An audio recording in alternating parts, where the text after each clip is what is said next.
We're going to be in Daniel chapter 6 today. Daniel chapter 6. Daniel is literally one of my heroes. He is. He's so special. You know, I talked about the Babylonian captivity yesterday, or last week, not yesterday. And Judah had already split up. There were 10 tribes in the north, and there were 2 tribes of the children of Israel in the south. Judah and Benjamin were in the south, and they had remained faithful. The 10 northern tribes had gone nuts. They were worshiping false gods. They were idol worshipers. And Judah and Benjamin had remained relatively consistent. But then they had the same issue. And the prophet Jeremiah warned them. He said, listen, if you don't turn from these false gods, God's going to remove you from this place, and he's going to move you to Babylon, which was the most powerful country in the world. It was the world leader, not just leader, but dominator.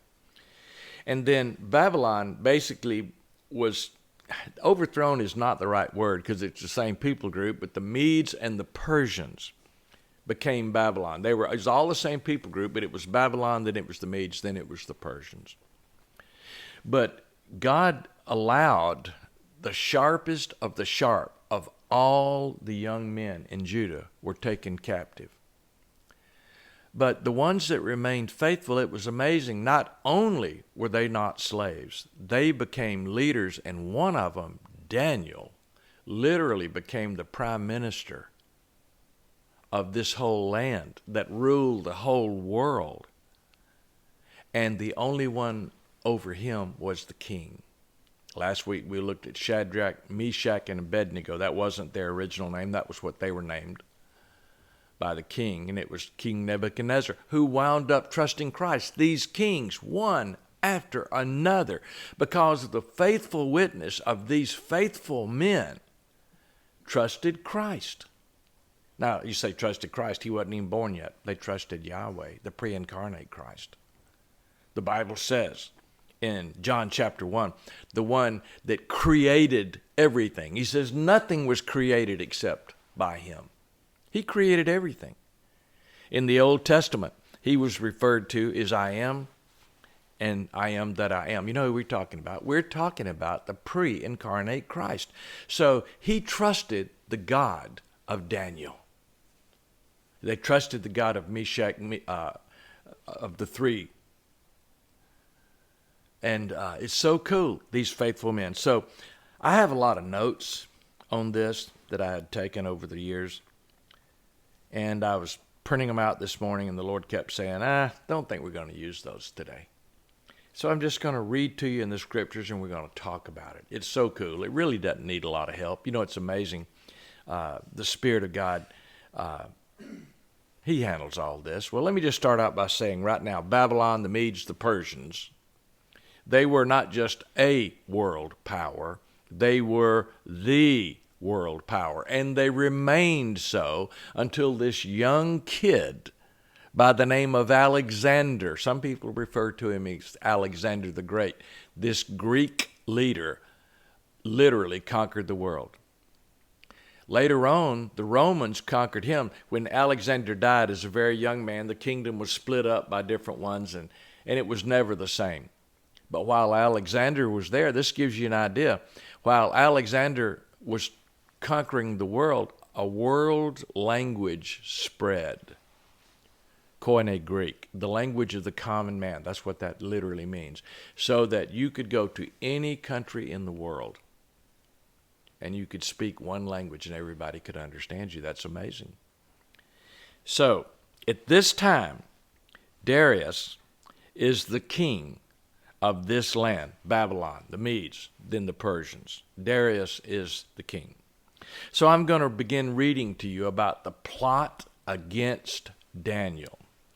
You know, when God begins to raise up somebody, and if you don't think this happens, just look around today. When God begins to raise up people, others begin to take sometimes literal shots at him, but they try to eliminate him at all costs. They'll do it with their words. They'll do it with laws. Sometimes they'll just want to kill him. Darius decided to appoint 120 satraps over the kingdom, stationed throughout the realm. Now, this large kingdom, there's no way one king could be every place at one time, especially then. They didn't have internet. They didn't have telephones. They didn't even have what we call newspapers today, and I'm afraid today we could do without newspapers because they're propaganda rags today, I'm afraid. But he had 120 satraps that were going to be stationed around the world, literally, stationed throughout the realm, and over them 3 administrators. So you've got the king. He set up 120 people. And then over those 120, he set up 3. And of those 3, he's going to raise up one. And that one turned out to be Daniel. Now that's amazing. Here he was. He was a slave child that was taken. And it looks terrible. And God used him to bring many kings and people in this realm to the Lord. And then when, at the end of 70 years, when the Israelites went back into the land, Jerusalem had been destroyed. The temple had been destroyed. God used the king and the king's provision and the king's protection to rebuild the temple, Jerusalem, and the wall.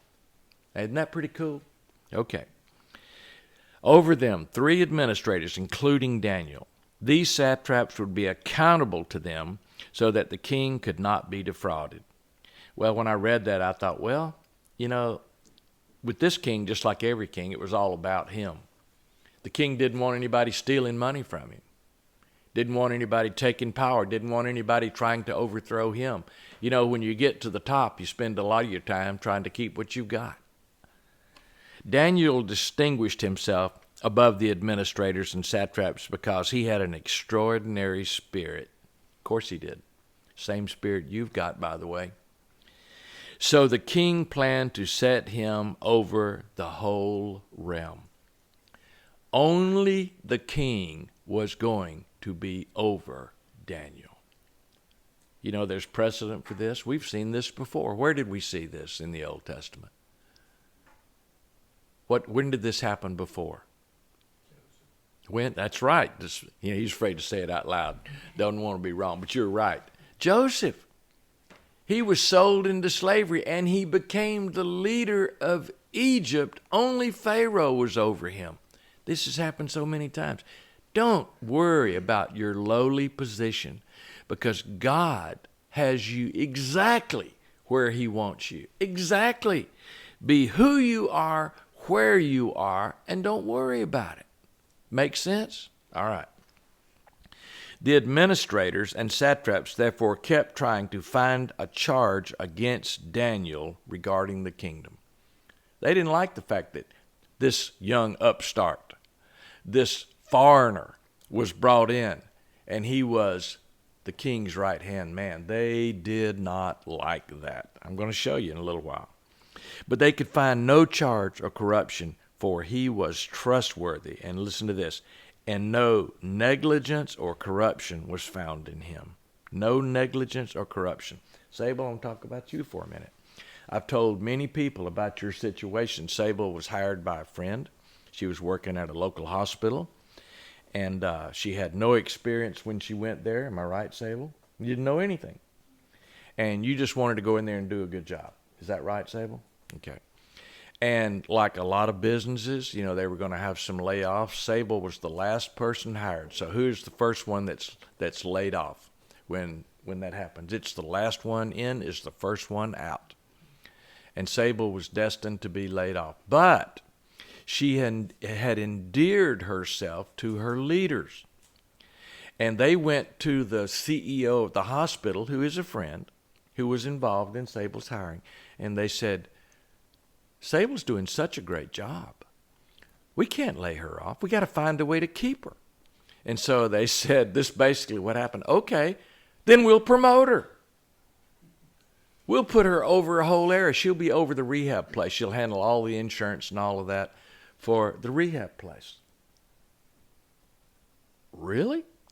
Yeah, that's how we can keep her. And that's what they did. You say, well, how? Well, here you go. No negligence or corruption was found in him. I tell people, young people, that are starting out, I say, make yourself indispensable. Do a good job. Do more than they ask, not less. Okay. Then these men said, we will never find any. I love this. Listen to this. This is so cool. We will never find any charge against this Daniel unless we find something against him concerning the law of his God. In other words, he was going to follow God. And we're not talking about the rules and the regulations of this. We're just talking about the fact, we'll say it in modern day term, he was a Christ follower. Now, he didn't know the word Christ, but he knew the word Yahweh. And he followed the God he knew, and he believed the God he knew, and he trusted the God he knew. And the last thing, he depended on the God he knew. And that's what God wants from you. That's what he wants from me. He wants us to be totally dependent on him. Okay. This happens today, and it applies today. You let somebody become a good leader, I can promise you there will be people that will take shots at him. You know, I've been a pastor a long time. I've pastored real churches, believe it or not, and some of them are pretty good size. In every church I ever pastored, and it's not because of me, I'm just telling you what God did. Every church grew and did well in every way, financially in every way. Now you would say, everybody would be thrilled about that. I'm going to tell you, no, they are not. They're not. The higher you go, the more people you're going to have taking shots at you. So how do you treat those people? You love them. That's exactly right. When somebody takes a shot at you, you know, you're the powerful one. You can take them out if you wanted to. Do you? No, you don't. You don't do that. Daniel did not do that. He could have gone to the king and say, hey, Darius, I'm going to tell you what's happening. All these people you've got under me, they're not trustworthy, and they don't have your back, and they certainly don't have my back. I think we ought to replace them. You know what? He didn't even have to go to the king because he was the number one guy. Only the king was over him. Everybody under him answered to him. He could have done that, but he did not. And it cost him. But it also endeared him to the king, and we're going to see. So the administrators and the satraps went together to the king and said to him, now they all went against Daniel, may King Darius live forever. That sounds good, doesn't it? That's the same thing we're going to see Daniel said later on. See, they're playing to his vanity. All the administrators of the kingdom, the prefects, the satraps, and the advisors and governors have agreed that the king should establish an ordinance and enforce an edict that for 30 days anyone who petitions any god, little g, or man, except you, the king, will be thrown into the lion's den. Now, let me just say right now, all the leaders did not say this. Who didn't say this? Daniel. Who was in charge of everything in the country? Daniel. They went behind Daniel's back. Had Darius not bought into the fact that these people are playing up to his ego, he would have figured out these guys are up to no good. But he didn't then. And he said, these guys love me. That sounds like a good idea. Let's do it. And that's what he did. Look here. Therefore, your majesty, now they're really playing, therefore, your majesty, establish an edict and sign the document so that as a law of the Medes and the Persians, see, they were already in power, it is irrevocable and cannot be changed. So King Darius said, that sounds really good. And he signed the document. Now here you go. Men and Satan were trying to trap Daniel. Why did they do this? Because they knew Daniel was going to he was going to answer only to his God. By the way, his God's the one true God. His God's the same one we worship today. They knew he wouldn't go for this. They knew he wouldn't. They knew we can get him this way because we know the character of the man. They were using his own character to try and trap him. And folks, just look around the world. They're doing the same thing today. The same thing. There are leaders in this country and in other countries say, okay, no more corporate worship. Can't meet together. Can't have more than 2 people or 3 people together. You got to stand 6 feet apart then. And no more preaching, no more. We can't do this. And if you do it, you're going to go to jail. And folks, preachers were put in jail. You say, well, they didn't have the best interest of the country. Is that what you believe? People still went to the grocery store. They didn't shut Walmart down. It was okay to protest stuff. I'm telling you, that wasn't. Now, those people might have had good intentions, but I can promise you right now, these people didn't have good intentions here. And they didn't even understand what Satan was doing. Satan was trying to kill Daniel because he knew that Daniel was going to be used to turn this country to Jesus, to the pre-incarnate Christ, to Yahweh, to I am that I am. And Jesus said before Abraham was born, I am. See, Satan knew what was about to happen, and he was trying to stop it. Same thing with Jesus. He knew what was going to happen. He knew. And he tried to stop Jesus. Didn't work. Didn't work. Okay. We're going to see Daniel in the lion's den. When Daniel learned that the document had been signed, and I'm going to show you this, Daniel, what he did. He went into his house. He thought, okay, let's get this done. He knew he wasn't going to obey that edict. He said, okay. When he saw it had been signed, so right then he goes into his house. The windows in his upper room opened. Now, he could have shut the windows. They didn't have cameras in those days. He could have shut the windows and done his thing and people wouldn't have known, but he didn't. He knew he was being spied on. Let's give him something to see. So the windows in the upper room opened toward Jerusalem.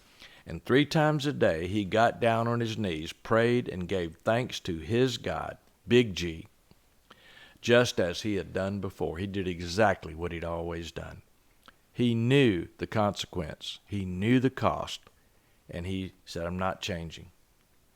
Then these men went as a group and found Daniel petitioning and imploring his God. They saw him praying. So they approached the king. They went running to the king about his edict. Didn't you sign an edict that for 30 days any man who petitions any god or man except you, the king will be thrown into the lion's den? At this point, Darius knew he'd been had. But it was too late, because once he'd signed that edict, the law of the Medes and the Persians, even the king could not change it. The king answered, as a law of the Medes and Persians, the order stands and is irrevocable. Now, Daniel was not referred to. We're going to see something. He wasn't referred to as the leader of this country. Look how they referred to Daniel. This shows what they thought of him. Now understand this. All these people that are there complaining to the king, Daniel is their boss. Look how they referred to him. Then they replied to the king, Daniel, one of the Judean exiles. Now we're talking about maybe 3 generations already, maybe 30, 35, 40 years have gone by. We're even not just talking about Babylon anymore. We're talking about the Medes and the Persians. Darius wasn't the king when Daniel came there. Nebuchadnezzar was, but he's died. Different king. They didn't refer to him as a leader. They referred to him as a Judean exile. They didn't even give him the honor that was due him. He said, the Judean exile has ignored you, the king, and the edict you signed, for he prays 3 times a day. How did they know how many times a day he prayed? They were watching. As soon as the king heard this, he was very displeased. Now, you say, was he displeased with Daniel? No. Look, he was very displeased. He set his mind on rescuing Daniel, not punishing Daniel. He tried to figure out a way he could save Daniel, because as far as he was concerned, this was a death sentence. Nobody had ever come out of the lion's den. Nobody. He set his mind on rescuing Daniel, and he made every effort until sundown to deliver him. The king realized his pride had gotten the best of him. He loved Daniel. He cared for Daniel. And now, because of his pride, he has no power to save Daniel. And he realized he'd been had. Now, these people that did this, they were in a lose-lose situation. You know, when you try to take somebody down, you're harming yourself. I guarantee you. Now, was the king glad? If Daniel had died, would the king have been glad or mad? He'd have been mad. Let's say it again. Would he have been glad or mad? Say it. He'd been mad. Okay. Say it. Mad. Okay. Who would he have been mad at? Himself. Who else? And those people. So he might have said to those people, had Daniel died, you know, you were so hepped up on the lion's den. I tell you what, why don't y'all go in there? So he would have taken them out because he loved Daniel. Okay? Now, if Daniel comes out, they're in bigger trouble. Would you agree? So it was a lose-lose thing for these guys. But you see, when you're biting somebody, do you know when you accuse people, when you do this, the word that uses in the Old Testament, it means to chew up. That's what he was doing. You know, that's what gossip is. You're just chewing somebody up. And listen, we've all been there. We've all been there. And the one that it eventually hurts is yourself. Okay. Then these men went to the king and said to him, you as king know it is a law of the Medes and the Persians that no edict or ordinance the king establishes can be changed. Now these men, these stupid men, are telling the king what he must do. They are showing no wisdom at all. Folks, there's a huge difference between intellect and wisdom. There are a lot of smart people that don't have walking around sense. They're not wise. You know, when I lived in Athens, Georgia, my mother worked for the Institute of Higher Education. They're the ones that trained PhDs to be college administrators. Everybody in that office was a PhD. Everybody. Hey, would you take the trash out on your way? He's a PhD. Everybody's a PhD. Man, in Athens, I've seen PhDs pumping gas, you know, except they didn't know how to use the pump. You know, you say that's not kind. I'm not saying all PhDs are dumb as a box of rocks. Of course I'm not. I'm just telling you, having this advanced degree does not make you wise. Now, I've seen a lot of wise PhDs too. Because you see, wisdom is something that's acquired from God, not from man. And these guys, they might have been smart, but they didn't have wisdom. They were messing with a place they ought not have been messing. So the king gave the order, and they brought Daniel and threw him into the lion's den. The king said to Daniel, here's how the king thought about it. Now look, the king is now thinking in a way he has not thought before. Look what he said. This is huge. This is one of the biggest verses, certainly in this passage, but it's a huge verse in the Bible. Listen to this. May your God, whom you serve continually, rescue you. Now, when I read that, I thought, if I hadn't known how this story turned out, I would have said, well, Daniel's God's going to be his God pretty soon.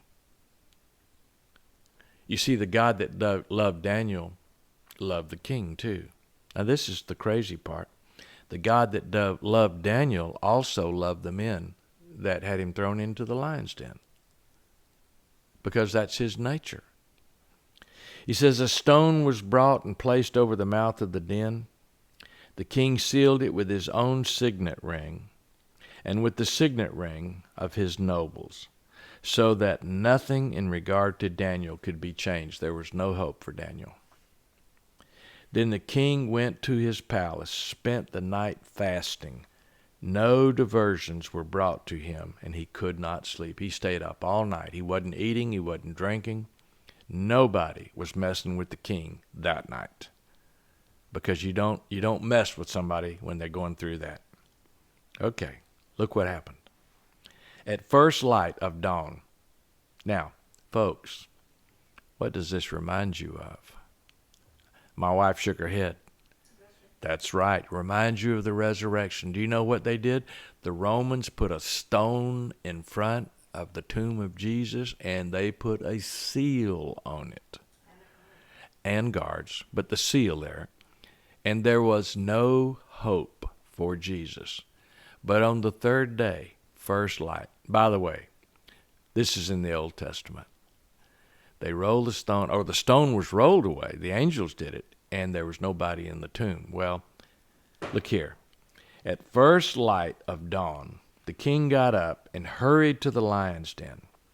When he reached the den, he cried out in anguish to Daniel, hoping but not believing, hoping that Daniel would be alive, hoping that the God of Daniel had somehow spared Daniel. But he was in anguish, so he really didn't believe it. Look what he said. Listen, see how he's changed. Daniel, now he says, servant of, how does he refer to him? Not as your God, but servant of the living God. You see how the king's changing? You know, I'm sure God was talking to Darius all night. Daniel, servant of the living God, the king said, has your God whom you serve continually been able to rescue you from the lions? The king knew Daniel's heart. And folks, this is what I want for myself. I want people, folks, I mess up so bad. If people follow me around, they're going to see, if they want to look for something to find fault with me, you won't have to look far. I mean, there's so much stuff. But I want them to see me as the servant of the living God, the one who believes him. But here we go. We're going to see that God protected Daniel. And I'm going to show you something else. Daniel wasn't mad. He wasn't mad at the king. He wasn't even mad at these men. You know what Daniel did that night? You say he spent the whole night praying. Nope. I'm sure he did, because that's what he did. But he was in good shape from the beginning, I'm sure. I'm sure Daniel said, you know, it's time for a bed. I'm sure he found a comfortable place, got something for a pillow, laid down and slept till it was time to get up. Probably at the back of the lion. Yeah, my wife said he might have been sleeping, the back of the lion might have been his pillow. And then Daniel spoke with the king. May the king live forever. He didn't say, get me out of here. You see, my God, here's what he said. My God shows possession. See, we're God's, but he's ours. My God sent his angel and shut the mouths of the lions. They haven't hurt me, for I was found innocent before him. Also, I have not committed a crime against you, my king. Now, this was great news for the king, but I'm telling you right now, this was terrifying news for those that came against Daniel. We'll see. Not just terrifying, but beyond the worst thing that could happen. The king was overjoyed and gave orders to take Daniel out of the den. Boy, isn't that great? He was overjoyed. So Daniel was taken out of the den uninjured, for he trusted his God. Let me stop there. Now, did Christians die in Rome? The answer is yes. Did Paul die? Yes. Did all the disciples but one die? Yes. And the one that didn't die, they tried to kill him, John, but they couldn't, so they exiled him to Patmos because John had some writing to do. And so he lived out his life in Patmos writing. Wrote the book of the Revelation. You say, well, I don't believe that book's not for today. Folks, believe it. It is for today. Do we always understand it? No. People try to take something and try to shape it to mean what they want it to. But God has always been in control. Did God love Peter when we believe that he was crucified and legend says upside down. Others were boiled. Others were fed to animals. Others were beheaded. Paul was beheaded. Did God love those? Of course. Now here's the question. You say, will God protect me? He doesn't protect everybody. Well, let's talk about that. Somebody kills you. What happens? You go to heaven. What does that mean? What does that mean, go to heaven? Go to heaven. What does that mean? Go and walk on the streets of gold. Okay. What does that mean, you go to heaven? What does that mean? You're already with God. But you're going to know as you're known. At this side, we can't see him, but we will be able to. I think from what people have said that have gone and come back. There's a lot of these, what they call near-death experiences. But they're overcome. The thing that overcomes them is the light. But there are two L words, the light and the what. What would be the other L word? The love. They're overcome by the love of God. My friend Cohen, Paula, it was your daddy. Your brother and your nephew were standing next to your dad, and he was in a coma. And they thought, this is it. He's done. And he opened his eyes, and he was talking to Matt, his grandson. Matt's a big old tall boy. He's 6'5". His daddy's about 6'3", but Matt's a tall boy. And Coleman, the granddaddy, points at Matt, and he says, I saw Jesus, and I felt him.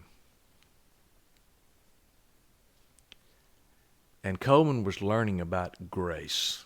He was a gracious man, but he was learning about the grace of God toward him. And it was really cool because his son was sharing these things with him. And so he looks at his son.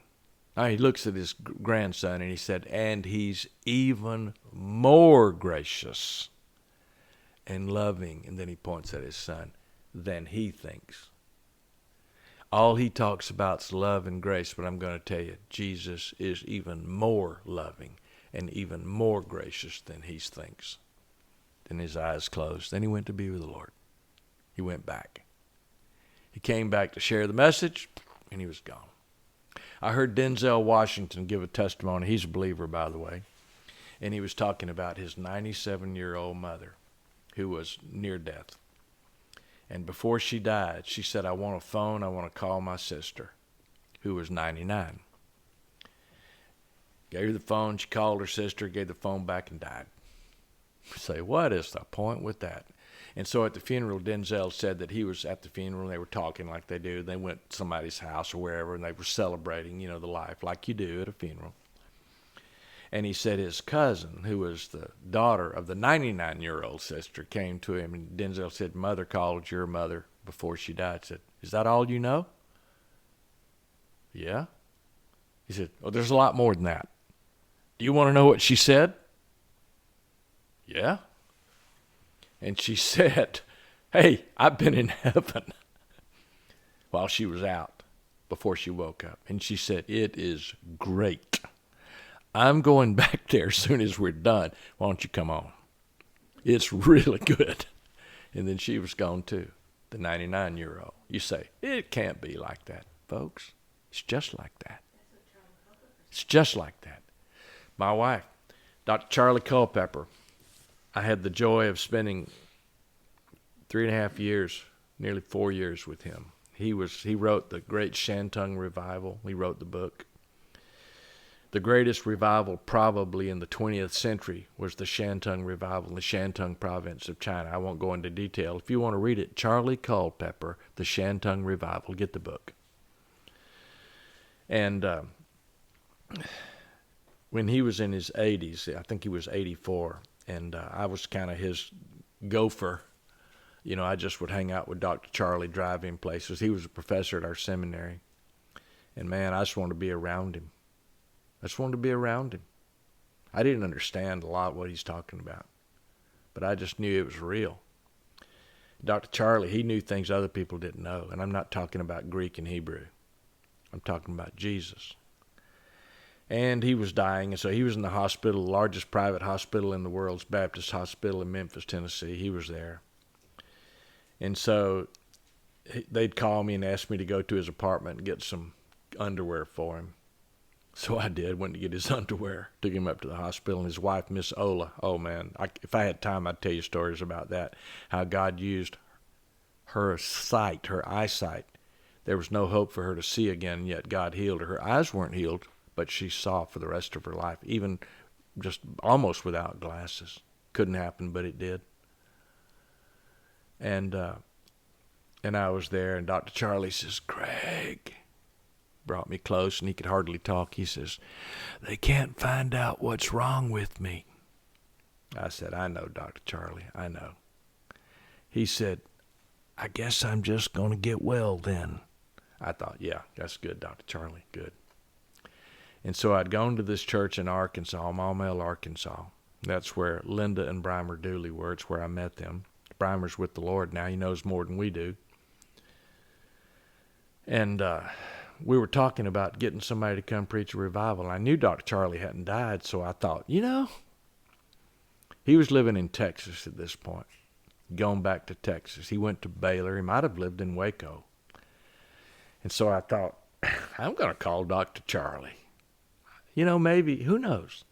So I called Dr. Charlie. Hey, Craig, sure, I'll come.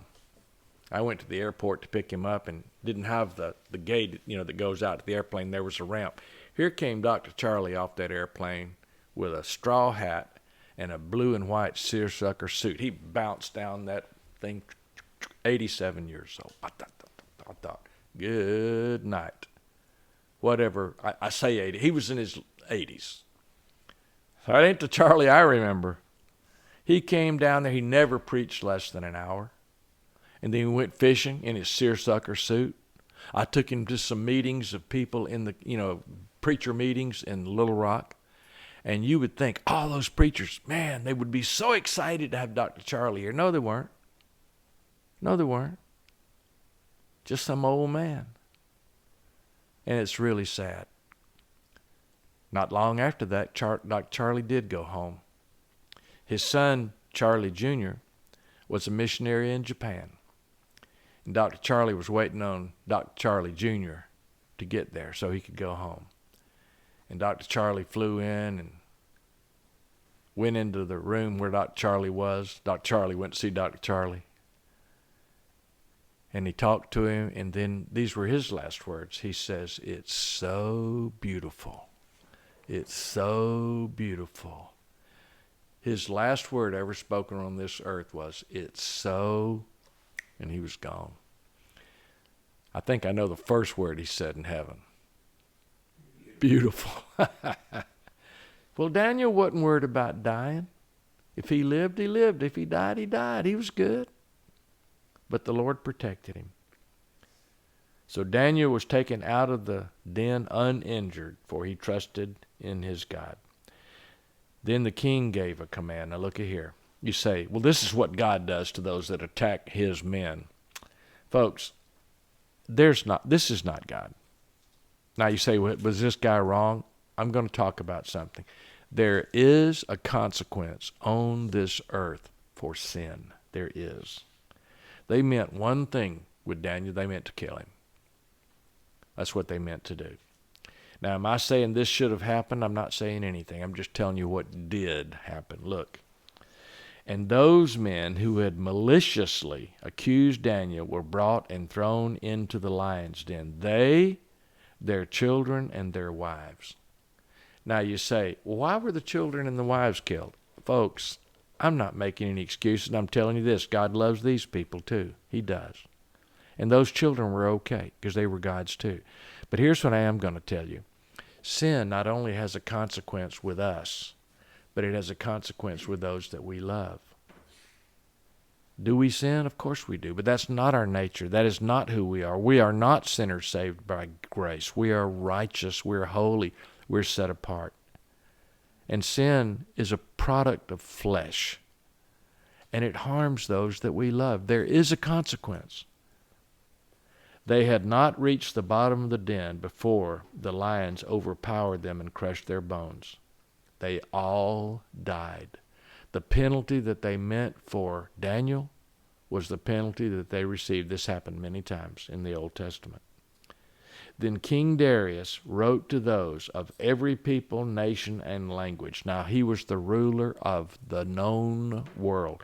Every people, every nation, and every language who live in all the earth. There was no place that he wasn't king over. May your prosperity abound. See, God is in the process of changing him. I issue a decree that in all my royal dominion, people must tremble in fear before the God of Daniel. Now, I believe it became his God too. Look what he wrote. Here's what he wrote. For he is the living God. He is not a statue. He is not a God of iron, wood, glass, or stone. and he endures forever. His kingdom will never be destroyed, and his dominion has no end. He rescues and he delivers. He performs signs and wonders in the heavens and on the earth, for he has rescued Daniel from the power of the lions. This king recognized Daniel for who he was. He was a servant and a believer in Yahweh. And he recognized I am that I am for who he is. He is the living God. He is the one who lives forever. He is the one whose kingdom will never be destroyed. He is the one whose dominion has no end. He is the one who rescues and delivers. He is the one who performs signs and wonders. And he's the one who rescued Daniel. Now look at the last verse in this chapter. So Daniel prospered during the reign of Darius and the reign of Cyrus the Persian. Babylonians, Medes, Persians. It didn't stop with Darius, and it didn't stop with Cyrus either. I hope this has been a benefit to you. It has for me. Maybe you ought to listen to it again. Go back and read this passage for yourself. See these things. I'm going to tell you, Jesus is the same yesterday and today and forever. He never changes. Believe it. Trust him. You don't have to worry about what you're going to do or what you're going to say. Love people. Daniel's never stopped that. Love you guys, and we'll see you next time.